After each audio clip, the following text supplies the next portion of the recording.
अस्सलामुअलैकुम नाज़रीन, शादी का ड्रामे की लास्ट एपिसोड बहुत ज्यादा इंटरेस्टिंग होने वाली है, जिसमें आप आगे देखेंगे कि जब फलक और रोशन का निकाह शुरू होने लगता है तो रोशन का बाप सलामत आकर निकाह को रोक देता है और कहता है कि निकाह उस वक्त तक नहीं होगा जब तक आप सारी जायदाद फलक के नाम नहीं करेंगे। सलामत की ये शर्त सुन के सब लोग हैरान हो जाते हैं। फिर आफ्ताब अपने भाई से कहता है कि प्लीज आप समझने की कोशिश करें, मैं चाह कर भी ये नहीं कर सकता। इस वक्त रोशन पीछे से उठकर बोलता है कि अब ये निकाह उस वक्त होगा जब हमारी शर्त पूरी होगी, वरना ये निकाह बिल्कुल भी नहीं होगा। रोशन की बात सुनते ही चांद सबके सामने कहता है कि अगर ऐसा है तो ऐसा ही ठीक है, मैं सबके सामने वादा करता हूँ कि मैं अपनी सारी जायदाद फलक के नाम कर दूंगा, क्योंकि मेरे लिए मेरी बहन की खुशी ज्यादा अजीज है। चांद के वादा करने के बाद फलक और रोशन का निकाह हो जाता है। फिर अब ड्रामे आगे देखेंगे कि जब निगत और नगीना देखती है कि अब चांद के पास कुछ भी नहीं बचा तो निगत और नगीना मेहताब के पास जाती हैं। फिर निगत नगीना की मंगनी की अंगूठी मेहताब को वापस कर देती है और मेहताब से कहती है कि मेरी बेटी नगीना रशीद से मोहब्बत करती है, इसलिए मैं अपनी बेटी नगीना की शादी चांद से नहीं कर सकती, ये तुम अपनी अंगूठी वापस ले लो।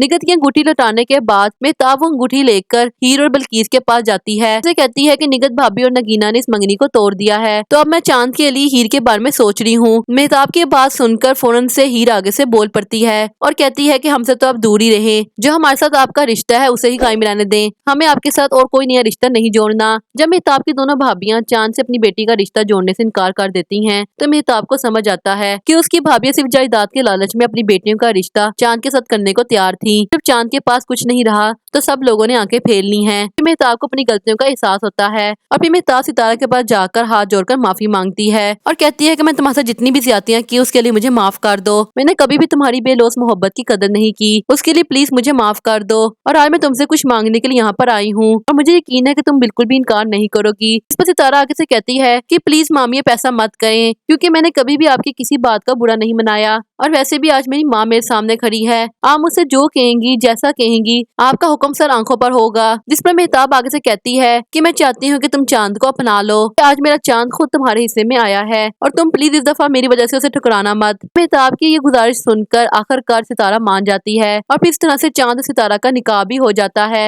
और फिर जब अगले दिन चांद अपनी जायदाद फलक के नाम करने के लिए कागज पर साइन करने लगता है तो रोशन और उसका बाप ऐसा करने से रोक देते हैं। फिर रोशन का बाप सलामत चांद से कहता है कि हमें इस जायदाद में से कुछ भी नहीं चाहिए और ये तुम्हारी है और तुम्हारी ही रहेगी, हम तो यहाँ से सिर्फ अपनी बेटी को लेकर जाएंगे। सलामत की ये बात सुनकर सब लोग चौंक जाते हैं। फिर चांद हैरानगी से अपने ताई ताई से पूछता है लेकिन आप दोनों की तो निकाह के वक्त यही शर्त थी। पर सलामत आगे से कहता है कि हाँ हमारी यही शर्त थी, लेकिन ये सब कुछ हमने किताब की आंखें खोलने के लिए किया था ताकि वो ये जान सके कि जिनको वो अपने बेटे के लिए चुन रही है वो सिर्फ उसकी जायदाद की वजह से उसे शादी करना चाहते हैं। और वही हुआ, जैसे ही तुमने अपनी जायदाद फलक के नाम करने की बात की तो उसी वक्त मेहताब की भाभीियों ने चांद से रिश्ता जोड़ने से इनकार कर दिया और सितारा ने बिना किसी गर्ज से चांद को अपना लिया। सलामत की बात सुनकर निगत और बिल्कीस तो हैरान रह जाती हैं, जबकि मेहताब सलामत का शुक्रिया अदा करती है और कहती है कि आप बिल्कुल ठीक कह रहे हैं। और फिर इस तरह से आखिरकार शादी कार्ड की हैप्पी एंडिंग हो जाती है।